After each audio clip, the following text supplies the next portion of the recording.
ಆತ್ಮೀಯ H16 news ಅರ್ಥಾತ್ ಸೀತಾರಾಮ್ಗೆ ಸ್ವಾಗತ. ನಾನು ನಿಮ್ಮವ MI ಅಥವಾ ಮಲ್ಲಪ್ಪ ಜೋತಾವರ್. ಆತ್ಮೀಯರೇ, ಇಲ್ಲಿ ಬಹಳಷ್ಟು ನಾವು ಒಂದು ವಿಷಯವನ್ನು ಚರ್ಚೆ ಮಾಡಬೇಕಾಗಿದೆ. ಕೃಷ್ಣಾ ನದಿ ಬದಲಾಗಿ ಕೃಷ್ಣಾ ನದಿಗೆ 1962ರಿಂದ ಡ್ಯಾಮ್ ಕಟ್ಸೋಕ್ಕೆ ಶುರುವಾಗ್ಯದ, ಯೋಜನೆ ಶುರುವಾಗಿದೆ, ಖರ್ಚು ಆಗ್ತಾಯಿದೆ, ಇನ್ನೂ ಮುಗಿಯೋವಲ್ತಿರೋದು.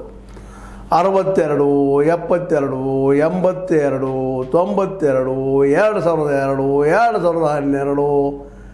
2022, 2025 ಇನ್ನೂ ಇಲ್ಲ, ಪೂರ್ಣ ಆಗ್ತಾಯಿಲ್ಲ. ನೀರು ಮುಟ್ತಾ ಇಲ್ಲ, ಎಲ್ಲ ಕಡೆ ಕೆನಲ್ಗಳಾಗ್ತಾ ಇಲ್ಲ. ಏನು ಈ ದುರಂತ ಇದಿಲ್ಲ, ಎಷ್ಟು ಖರ್ಚು ಮಾಡೋದು? ಸ್ವತಂತ್ರವಾದ ಮೀಡಿಯಾಗೆ ಬೇಕಾಗಿರುವುದು ಸ್ವತಂತ್ರ ಧ್ವನಿ. ಆ ಸ್ವತಂತ್ರ ಧ್ವನಿ ಉಳಿಸಲು ನೀವು ಮಾಡಬೇಕಾದದ್ದು ಇಷ್ಟೇ. ಅದೇನಪ್ಪಾ ಅಂತಂತಂದ್ರೆ, ನಿಮ್ಮ ಕೈಲಾದಷ್ಟು ಸಹಾಯ ಈ ಚಾನಲ್ಗೆ ಮಾಡಿ ಹಾಗೂ ನಿಮ್ಮ ಧ್ವನಿಯನ್ನು ಕಾಪಾಡಿಕೊಳ್ಳಿ. ಈ ಯೋಜನೆ ಹೆಚ್ಚಾಗ್ತದೆ ಎಲ್ಲ ಗೌರ್ಮೆಂಟ್ರು ಹೇಳ್ತಾ ಇದ್ರು, ಎಲ್ಲರೂ ನಾವು ಮಾಡ್ತೀವಿ ಹೇಳ್ತಾರ, ಬರ್ತಾರ, ಅಧಿಕಾರ ತೊಗೊಳ್ತಾರ, ನಡೀತಾರ. ಅದು ಮತ್ತೆ ತಮಗೆ ಎಷ್ಟು ಹೊಡ್ಕೊಳ್ತಾರ, ಹೋಗ್ತಾರೆ. ಎಲ್ಲರೂ ಒಬ್ಬರನ್ನು ಆರೋಪ. BJPಗರ, ಕಾಂಗ್ರೆಸ್ಸಿಗರ ಮೇಲೆ, ಕಾಂಗ್ರೆಸ್ಗರ BJPಗರ ಎಲ್ಲರೂ ಹೊಡೆದವ್ರು ಹೊಣರಿ. ಇವತ್ತು ಅದು 1 ಲಕ್ಷ ಕೋಟಿಗೆ ಮೀರಿ ಹೋಗ್ಲಿಕ್ಕೆ ಒಂದು ಡ್ಯಾಮ್ ಅಂತ ಖರ್ಚು ಇದು. ಹಂಗೆ ಖರ್ಚು ನಡೆದದನ. ಹೀಗಾಗಿ ಭೂ ಸ್ವಾಧೀನ ಮಾಡ್ಕೋಬೇಕಾಗಿದೆ. ಮತ್ತು ಹೌದಲ್ರಿ, ಭೂ ಸ್ವಾಧೀನ ಆಗಲೇಬೇಕಾದ್ರದ, ನೀರು ಹೋಗ್ಬೇಕಾಗ್ತದೆ, ಮಾಡಬೇಕಾಗ್ತದೆ, ಎಷ್ಟು ಮುಳುಗಡೆ ಆಗ್ತಿರ್ತಾವ, ಅವ್ರಿಗೆ ಪಾಪ ಪರಿಹಾರ ಕೊಡಬೇಕು. ಮತ್ತು ಎಷ್ಟು ಲೇಟ್ ಆಗ್ತದೆ, ಎಷ್ಟು ಹೆಚ್ಚಾಗ್ತದೆ, ಅದು ಮಾರ್ಕೆಟ್ ರೇಟ್ ಹೆಚ್ಚಾಗ್ತಾ ಹೋಗ್ತದೆ. ಯಾಕೆ ಇಲ್ಲಿವರೆಗೆ ಮುಗಿತಾ ಇಲ್ಲಿದು? ಎತ್ತರೂ ಅದು ಪ್ರಾಬ್ಲಮ್ಮನ. ಎತ್ತರ ಅಂದ ತಕ್ಷಣ ತೆಲಂಗಾಣ ಅಂದ್ರೆ ಅವರೆಲ್ಲ ಕಿರಿಕಿರಿ ಮಾಡ್ತಾಯಿದ್ದಾರೆ. ಭಾಳ ಜೋರಾಗಿ ಆಗ್ಬೇಕಾಯ್ತು. ಇಲ್ಲಿವರೆಗೆ 62 ಎಲ್ಲ ಇದೆಲ್ಲ ನೋಡ್ರಿ, 25, 2025 ಎಷ್ಟು ವರ್ಷಗಳದು. ನಮ್ಮ ಲಾಲ್ ಬಹದ್ದೂರ್ ಶಾಸ್ತ್ರಿ ಅವರು ಇಟ್ಟಂಥ ಅಡಿಗಲ್ಲ ಇವತ್ತಿಗೆ ಇಷ್ಟು ವರ್ಷಗಳು ಕಳೆದವರು ಇನ್ನೂ ಮುಗಿತಾ ಇಲ್ಲ. ಇದು ನೋವಿನ ಸಂಗತಿ. ಯಾಕಂದರೆ ಇಲ್ಲೆಲ್ಲ ಕಡೆ ಭ್ರಷ್ಟಾಚಾರ. ಈಗ ಅದೇ ಚರ್ಚೆ ಆಗ್ತದೆ. ಕೊನೆ ಹಂತದ್ದು, 3ನೇ ಹಂತದ್ದು ಏನಪ್ಪ, ಅನುಷ್ಠಾನ ತರಬೇಕಾಗಿದೆ, ಭೂ ಸ್ವಾಧೀನ ಮಾಡ್ಕೋಬೇಕಾಗಿದೆ, ರೈತರಿಗೆ ಅದ್ರ ರೇಟ್ ಕೊಡಬೇಕಾಗಿದೆ. ರೈತರು ಕೇಳ್ತಾ ಇದ್ದಾರೆ, ನಮ್ಮದು 50 ಲಕ್ಷ ಕೊಡ್ರಿ, 70 ಲಕ್ಷ ಕೊಡ್ರಿ ಎಕರೆಗೆ ಅಂತೇಳಿ, ನಮ್ಮದಷ್ಟು ವ್ಯಾಲ್ಯೂ ಆಗಿದೆ ಅಂತೇಳಿ. ಅಲ್ಲಿಯೇ ಶಾಸಕರಿಗೆ, ಇನ್ನುಳಿದವರಿಗೆ ಒತ್ತಡ ತರ್ತಾ ಇರ್ತಾರೆ, ಉಸ್ತುವಾರಿಗಳಿಗೆ ಒತ್ತಡ ತರ್ತಾ ಇರ್ತಾರೆ. ಸಹಜದ ಪಾಪ ರೈತರು ಇನ್ನಷ್ಟು ಸಿಗಲಿ ಅಂತ ಆಸೆ ಯಾರಿಗಿಲ್ಲ. ಇದ್ರ ಇಷ್ಟು ಬಿಡಬಾರ್ದೇ ಆಗಿದೆ. ಇವತ್ತು ಅನ್ಬೋದು DK ಶಿವಕುಮಾರ್ ಅವರೇ ಹಿಂದಿನವ್ರು ಮಾಡಿದ್ರು. ಹಿಂದೆ ನೀವು ಅಧಿಕಾರದ ಇದ್ರಲ್ಲಪ್ಪ ಸ್ವಾಮಿ, ಯಾಕೆ ರೇಟ್ ಮಾಡ್ತಾಯಿದ್ರಿ? ಇವತ್ತು ಅವ್ರು 40 ಲಕ್ಷ. ಈಗ ನೋಡ್ರಿ, ಸ್ವತಃ ನಿಮ್ಮ ತಿಮ್ಮಾಪುರ ಅವರು ನಿಮ್ಮ ಮೀಟಿಂಗ್ದಲ್ಲೇ, ಕೃಷ್ಣ ಮೇಲ್ದಂಡೆ ಯೋಜನೆ ಪ್ರಗತಿ ಸಮಾರಂಭದಲ್ಲೇ, ಸಭೆಯಲ್ಲೇ ನಿಮಗೆ ಅವರು ಇಲ್ಲರಿ ಎಕರೆಗೆ 40 ಲಕ್ಷ ಕೊಡ್ರಿ ಅಂತ ಕೇಳಿದರು. ನಮ್ಮ ತಿಮ್ಮಾಪುರ ಅವರು, DK ಶಿವಕುಮಾರ್ ಅವ್ರಿಗೆ, RB ತಿಮ್ಮಾಪುರ್ ನಮ್ಮ ಅಬಕಾರಿ ಸಚಿವರು. ಅದು ಒಮ್ಮೆಗೆ ಸಿಟ್ಟಿ ಬಂದರು DK ಶಿವಕುಮಾರ್ ಅವರು. ಅಲ್ರಿ, ಈ ರೀತಿ ನೀವು ಅಧಿಕಾರದಾಗಿದ್ದವರು ಅಥವಾ ಒಬ್ಬ ಸರ್ಕಾರದ ಹಂಗದವ್ರು ನೀವು ಮಾತಾಡ್ರಿ ಹೆಂಗೆ ಅಂತೇಳಿ. ಅದಕ್ಕೆ ಅವರು ಅಂದರು, ತಿಮ್ಮಾಪುರ ಅವರು, ಇಲ್ಲರಿ ರೈತರ ಕೇಳ್ತಾ ಇದ್ದಾರೆ, ನಮ್ಮೇಲೆ ಒತ್ತಡ ತರ್ತಾ ಇದ್ದಾರೆ, ಪಾಪ ಕೊಡ್ರಿ ಅವ್ರಿಗೆ. ಆಲ್ರೆಡಿ ನೀರಾವರಿ ಭೂಮಿಗೆ 24 ಲಕ್ಷ, ನೀರಾವರಿ ಡ್ರೈಲ್ಯಾಂಡ್ಗೆ 20 ಲಕ್ಷ ಪರಿಹಾರ ಘೋಷಣೆ ಮಾಡಿದ್ದಾರೆ. ಆದರೆ ರೈತರನ್ನು ತೆಗೆದುಕೊಳ್ತಾ ಇಲ್ಲ, ಹೆಚ್ಚು ಬೇಕು ನಮ್ಗಂತಾರೆ. ಸಹಜದ ಬರ್ತದಪ್ಪ, ಈಗ ಒಮ್ಮೆ ಹೋಗುತ್ತೆ, ಭೂಮಿ ಹೋಗ್ತದೆ ಅಂತ ಬರೋದಿಲ್ಲ. ಅದು ನಮ್ಮ ಅನುಕೂಲ ಆಗ್ರಿ ಅನ್ನುವಂಥದ್ದು. ನಮ್ಮ ಬೇರೆ ಭೂಮಿ ಕೊಡ್ರಿ ಅಂತಾರೋ ಏನು ಅನೇಕ ಅವರು ಡಿಮಾಂಡ್ಸ್ ಇದ್ದಾವೆ. ಕಳ್ಕೊಂಡಿರ್ತಾರೆ, ಕೊಡಲಿ ಅಂತ. ಇಷ್ಟರೊಳಗೆ ಇದು ಮುಗಿದು ಹೋಗ್ಬೇಕಾಯ್ತು, ಇನ್ನೂ ಮುಗಿತಾನೂ ಇಲ್ಲ, ನೀರೆಲ್ಲ ಕಡೆ ಹರಿಸ್ತಾನೂ ಇಲ್ಲ, ಎಲ್ಲ ರೈತರು ಉಪಯೋಗ ಆಗ್ತಾಯಿಲ್ಲ. ಇವು ಯಾಕೆ ಮಾತ್ರ ಮತ್ತೊಂದು ಚರ್ಚೆ ಮಾಡ್ತಾ ಇದ್ದೀವಪ್ಪ ಅಂತಂದ್ರೆ, ಇಂಥ ಕೆಲಸ ನಿಲ್ಲಬಾರ್ದು ರೀ. ಕೇಂದ್ರ ಸರ್ಕಾರದ ಬಗ್ಗೆ ಕಾಳಜಿ ವಹಿಸುವಾಗ ಇಲ್ಲಿ ಕಾಂಗ್ರೆಸ್ ಸರ್ಕಾರದ ನಾಯಕ ಮಾಡೋಣ ಅಂತ ಹೇಳೋದು, ಅದು ಕಾಂಗ್ರೆಸ್ ಸರ್ಕಾರ ಮೇಲಿದ್ದಾಗ ಇಲ್ಲಿ BJP ನಾಯಕ ಮಾಡೋಣ ಅಂತ ಹೇಳೋದು, ಜನರ ರೈತರ ಬದುಕಿನ ಅಂಗವಾದಂಥ ನೀರನ್ನು ಅವ್ರಿಗೆ ಆದಷ್ಟು ಜಲ್ದಿ ಕೊಟ್ಟರೆ ನಾವು ಅವರಿಂದ ನಿರೀಕ್ಷೆ ಮಾಡ್ಬೋದು. ಇನ್ನಷ್ಟೇ ಅದು ಬಲ್ಲಪ್ಪ, ಇನ್ಕಮ್ಮು ನಮ್ಮ ದೇಶದ ಅಭಿವೃದ್ಧಿ ಆಗಲಿ ಅಂತೇಳಿ. ಯಾಕಂದ್ರೆ ಈಗ ನಿಮಗೆಲ್ಲ ಗೊತ್ತಿದ್ದ ವಿಷಯ ಅದ, ಈ ದೇಶದಲ್ಲಿ ಟೆಕ್ನಿಕಲ್ ಹಾಯ್ ಆಗಲಿಕ್ಕೆ ಸಾಧ್ಯನೇ ಇಲ್ಲ.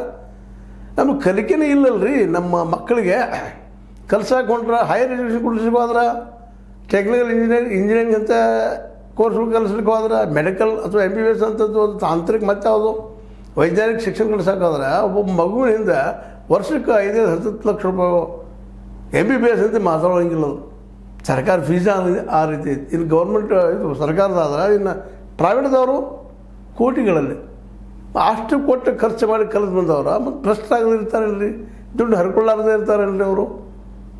ಅದಕ್ಕೆ ಮೇಲೆ ಹೇಳುವಂಥದ್ದು, ಎಲ್ಲ ಈ ಶಿಕ್ಷಣ ಎಲ್ಲರೂ ಫ್ರೀ ಆಗಲಿ ಅಂತೇಳಿ. ಕಾರಣ ಇಷ್ಟ, ಈ ಭ್ರಷ್ಟಾಚಾರ ಹೋಗ್ಬೇಕಾದ್ರು ಅಂತ ಅದು ಸರ್ಕಾರಕ್ಕೆ ಕೇಳೋದು ಹಕ್ಕು ಆಗ್ತದೆ. ನಾವು ಫ್ರೀ ಎಜುಕೇಷನ್ ಮಾಡೋರು ಕೆಲಸ ಪೇಮೆಂಟ್ ತೊಗೊಂಡು ಮಾಡಿ ಅಂತ ಹೇಳಿ ಬರ್ತದೆ. ಅದು ನಾವು ಮಾಡ್ತಾಯಿಲ್ಲ.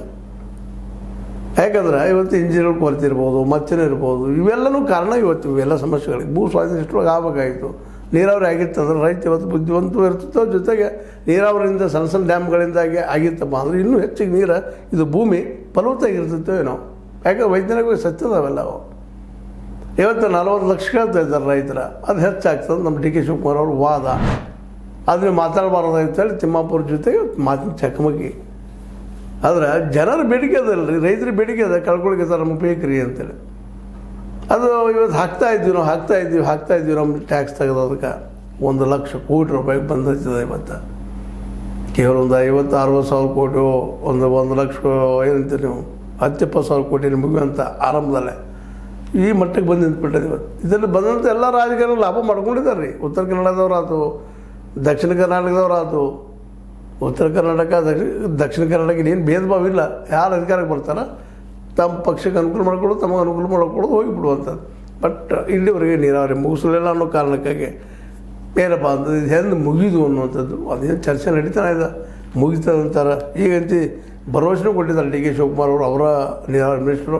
ಇಲ್ಲ ನಾವು ಬೇಗನೆ 3 ದಿನದಲ್ಲಿ ಮುಗಿಸ್ತೀವಿ, ನಿಮಗೆ ಕೊಡೋದು ಅಂತ ಇದ್ದಾರೆ.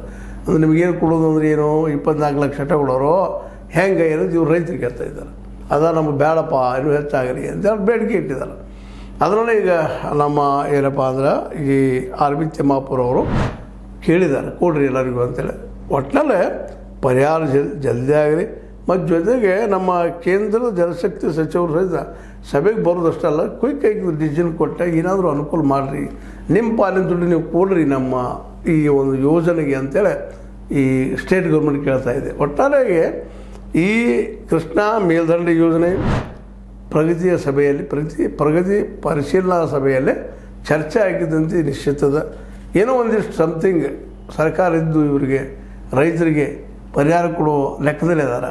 ಆದರೆ ಈ ಪರಿಹಾರ ನಮಗೆ ಸಾಕಾಗ್ತಿಲ್ಲ ಅನ್ನೋದು ರೈತರ ಒಂದು ಪ್ರತಿಭಟನೆ ಕಾರಣ. ಅದೇನೋ ಆಗಲಿ, ಒಟ್ಟಾರೆ ಕೃಷ್ಣಾ ಮೇಲ್ದಂಡೆ ಯೋಜನೆ ಜಲ್ದಿ ಫಿನಿಶ್ ಆಗಲಿ. ಜನರಿಗೆ ನೀರಿನ ಜೊತೆಗೆ ಈಗ ನಾನು ಹಲವು ಸಲ ಮಾತಾಡ್ತಾ ಇದ್ದೀನಿ ಮೇಲಿಂದಲ್ಲ, ಆ ಡ್ಯಾಮು ಎತ್ತರ ಆಗಲಿ. ಯಾಕಂದ್ರೆ ನಮ್ಮ ಹಕ್ಕು ಅದನ್ನು. ಯಾಕೆ ಈಗ ನಾವು ಎಷ್ಟು ನೀರು ಪಡ್ಕೋಬೇಕಾಗಿದ್ದು ಅಷ್ಟು ಪಡ್ಕೊಂಡಿಲ್ಲ. ನಾವು ಭಾಳಷ್ಟು ನೀರನ್ನು ಮುಂದಿನವ್ರು ಬಿಟ್ಬಿಟ್ಟಿವಿ. ತೆಲಂಗಾಣದವ್ರಿಗೆ, ಆಂಧ್ರ ಪ್ರದೇಶದವ್ರಿಗೆ ಒಣಗಿ ಸಮುದ್ರಕ್ಕೆ ಹೋಗಿ ಬಿದ್ದದ ನೀರು ನಮ್ಮದು. ಈಗಾದರೂ ಎಚ್ಚರಗೊಂಡ ಇನ್ನಷ್ಟು ಯೋಜನೆಗಳು ಹಾಕ್ಕೊಂಡು ನಮ್ಮ ಪಾಲಿನ ನೀರನ್ನು ನಾವು ಪಡ್ಕೊಳ್ಳೋದು ನಮ್ಮ ಆದ್ಯ ಕರ್ತವ್ಯ. ಮತ್ತು ನಮ್ಮ ರಾಜ್ಯದ ಜನರಿಗೆ, ರೈತರಿಗೆ ಅನುಕೂಲ ಆಗಬೇಕಾಗಿತ್ತಪ್ಪ ಅಂತಂದ್ರೆ ಈ ಯೋಜನೆ ಆದಷ್ಟು ಜಲ್ದಿ ಕಂಪ್ಲೀಟ್ ಆಗಬೇಕಾಗಿದೆ. ಆಗ್ತದನ್ನು ಭರವಸೆ ಎಲ್ಲರೂ ಇದೆ.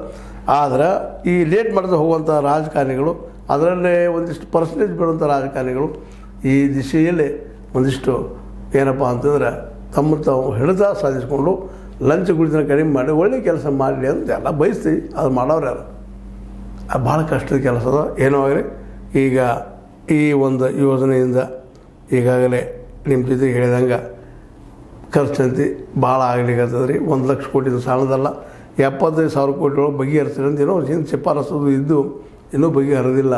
ಈಗ ಹಾಗೆ ಮುಂದೆ ಹೋಗ್ತಾ ಇದೆ. ಇದು ಎಷ್ಟು ಮುಂದೆ ಹೋಗ್ತದೆ ಅಷ್ಟು ಖರ್ಚು ಹೆಚ್ಚಾಗ್ತದೆ. ಅದಕ್ಕೆ ದಯವಿಟ್ಟು ಆಡಳಿತಗಾರರು ಕ್ವಿಕ್ಕಾಗಿ ಅದ್ರ ಫಂಡ್ ರಿಲೀಸ್ ಮಾಡಿ ಜಲ್ದಿ ಮುಗಿಸ್ಲಿ. ಅದರ ಉಪನದಿಗಳಿಗೂ ಸಹಿತ ಎಷ್ಟೆಷ್ಟು ಸಾಧ್ಯನೋ ಅಷ್ಟು ಡ್ಯಾಮ್ಗಳು ಕಟ್ಕೊಂಡು ನೀರು ಸಪ್ಲೈ ಅಲ್ಲ, ಚಿಕ್ಕ ಡ್ಯಾಮ್ಗಳು ಕಟ್ಟಲಿ ನೀರು ಸಪ್ಲೈ ಆಗುವಂಥದ್ದಾಗಲಿ.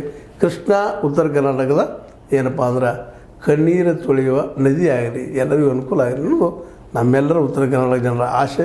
ಯಾಕಪ್ಪ ಅಂದ್ರೆ ಅಂಥ ದೊಡ್ಡ ನದಿ ವ್ಯರ್ಥವಾಗಿ ಆ ನದಿ ನೀರು ಹೋಗಿ ಸಮುದ್ರ ಸೇರಿಗಿದ್ದು ನಮ್ಮ ಹೊಟ್ಟೆ ಸೇರೆ, ನಮ್ಮ ಭೂಮಿ ಸೇರೆ ಫಲವತ್ತತೆಯಾಗಿ ನಮ್ಮ ರೈತರ ಜೊತೆ ನಾವು ಒಳ್ಳೆಯ ಬದುಕು ಕಟ್ಕೊಳ್ಳುವಂಥದ್ದು ಆಗಲಿ ಅಂತ ಹೇಳ್ತಾ. ಯಾಕೆ ನಮ್ಮ ದೇಶದ ಮುಖ್ಯ ಉದ್ಯೋಗನ ಈಗ ಹೇಳಿದಂಗೆ ಕೃಷಿ ಮತ್ತು ನೀರಾವರಿ. ಕೃಷಿ ಇದ್ದರೆ ನಾವು ಬದುಕಲಿಕ್ಕೆ ಸಾಧ್ಯದ.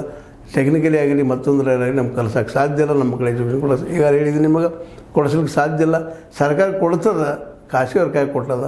ಈಗ ನೋಡಿರಿ, ಇಡೀ ಕರ್ನಾಟಕದಲ್ಲಿ 3 ಸರ್ಕಾರಿ ಇಂಜಿನಿಯರಿಂಗ್ ಕಾಲೇಜುಗಳಿದ್ದಾವೆ. ಹೀಗಾಗಿ ಅಲ್ಲಿ ಇಂಜಿನಿಯರಿಂಗ್ ಕಲಿಬೇಕಾಯ್ತು ಅಂದ್ರೆ ಖಾಸಗಿ ಹೆಚ್ಚು ಕೊಟ್ಟು ಕಲಿಬೇಕಾಗ್ತದೆ, ಬಡವರಿಗೆ ಸಾಧ್ಯ ಇಲ್ಲ.